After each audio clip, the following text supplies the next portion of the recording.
Hey, it's Brendan Connolly. Excuse me. Um, Jumping on live here on Thursday, I believe it is. And I wanted to talk to you a little bit about buying from a distance. Obviously, being in the Lakes region, being a tourism centric housing market, we deal with a lot of people that are buying from out of state. And in the past few months, 6 months or a year, a lot of people have been asking us from basically after COVID, well, has the markets have the markets that the buyers are coming from changed? Historically, our big markets were obviously Boston suburbs, Massachusetts, Rhode Island, and New York, and a little bit of Connecticut, as far as people buying second homes up in this area. And the answer to that question has been, yeah, we've definitely seen that reach, or where that those feeder markets for the Lakes region change quite a bit in the past year or so. Getting a lot of people from different parts of the country, from abroad, um, some areas that we hadn't seen people coming from. But as I reflected on those questions more and more, I was actually realizing that more I'm talking to buyers who are very, very unfamiliar with this area, who haven't spent a lot of time here. I would say historically, most people buying a second home up here historically vacationed up here or had visited a number of times, or their parents had a place up here as a kid. And those were the types of things. And we'd occasionally get someone that was entirely new to the area. Um, but I would say a lot more. I'm working with buyers who just are completely unfamiliar with this area. Maybe they visited once or maybe twice, or they just heard about it because a friend just bought a place from work. So that's probably one of the newer things that we're seeing with buyers. And that obviously comes with its new challenges.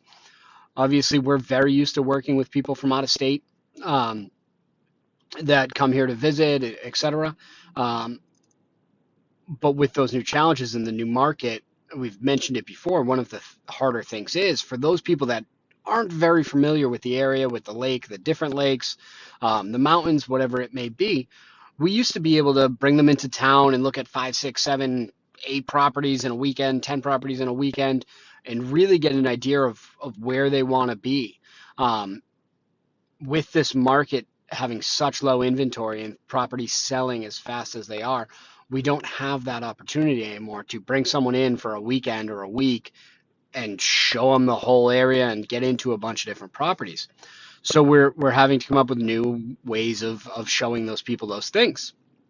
One of the ways that we're doing that is obviously through video, going out to properties, doing drive-bys of properties if there's delayed showings, and showing the person the neighborhood, having a lot more in-depth conversations about where exactly it's placed and what greater neighborhoods look like, and therefore what your proximity to different features are, and all of those types of things, the feels of different towns and the feels of different neighborhoods, which is great, and we have the knowledge to do that. But it is very difficult, purchasing from a distance when you have not seen a property or been to a property. Sellers are sometimes apprehensive about that. If they know that you haven't seen the property in person yet, they may be a little apprehensive to accept your offer because they're not sure if you're going to like it, or if you're going to show up one day and just say, no, I don't want to buy it. And there are contingencies to deal with that, but that it does make some sellers apprehensive about it. It can, depending on how you structure your contract and who the seller is and who the buyer is, you can make it work no problem a lot of the time.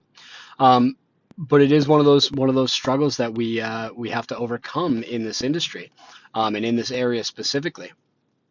We're becoming very efficient at it. One of the other things that we do, buying from a distance, is we strongly encourage our buyers, and sometimes it can be disappointing or whatever, but we encourage our buyers to make the trip up, be it for a day or for a weekend, just to drive around with us. Let us take you on a tour. Even if we're looking at houses that you don't want, let's get our feet on the ground and start looking around, so that when that perfect property comes up, you're ready to jump on it. So while I understand that can be somewhat of difficult. I just got off the exit. I just made a trip to Massachusetts and back today, so I understand how onerous that can be, to just make the trip up, just to drive around in the area. But it is a crucial part of finding the right property for you. So if you are one of those people shopping from out of town, don't be afraid to just come take a drive. Come meet up with us.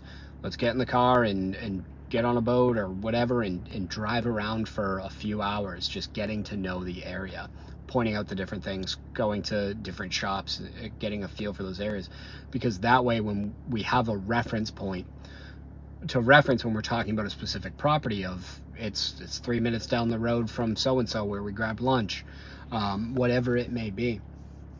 So keep that in mind as you begin your shopping journey, to really schedule the time to just come up and drive, even if that property is not ready for you. I would say if your mind is set on looking for a property here, don't wait for that property to come on the market. Just come up here and let's take a trip, and then we'll wait for the property to come on the market, or we'll find the property and get it on the market for you. By the time you're waiting for the property to come on the market, and maybe I overlook it because it didn't have the criteria that you had laid out, but your criteria may have changed once you get into town. So what perfect example is one of the criteria for a lot of buyers is that they want a house that's close to the lake. And we've talked about this before, of the different types of access are available on the lake.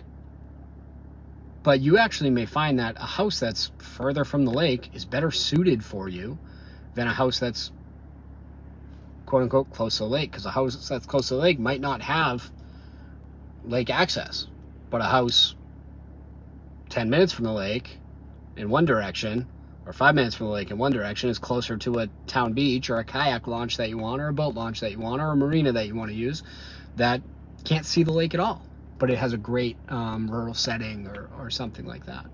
So I would highly suggest, if you leave with anything, if you're starting your shopping journey, whether it be in New Hampshire or another vacation centric area, I would highly encourage you not to wait for the property that you want to come on the market. Make the trip first. Find a local agent that knows what they're talking about. Meet with that agent. Tell them ahead of time, hey, I don't want to waste your time, but I want 3 to 4 hours of your time to just show me around. That's what we're here for. We're here to educate you on the area, and that's something we're more than willing to do for a lot of buyers. So grab that agent, take them for a ride, tell them the things that you have in mind, and then listen to them when they explain what may work for you, what might not work for you, just based off of the area specifics. That's all I have for today. I hope everyone's gearing up for a great weekend. Spring is here. I can't stress it enough. Start paying attention to what's going on. Inventory is starting to creep up quite a bit. I may be off by 1 or 2, but I think 4 waterfront properties on 3 waterfront properties, 3 or 4, came on the market yesterday on Winnipesaukee. Something we're very encouraged to see. It is that spring market, so we want to see inventory come up. If you need anything, don't hesitate to reach out to us. Thanks.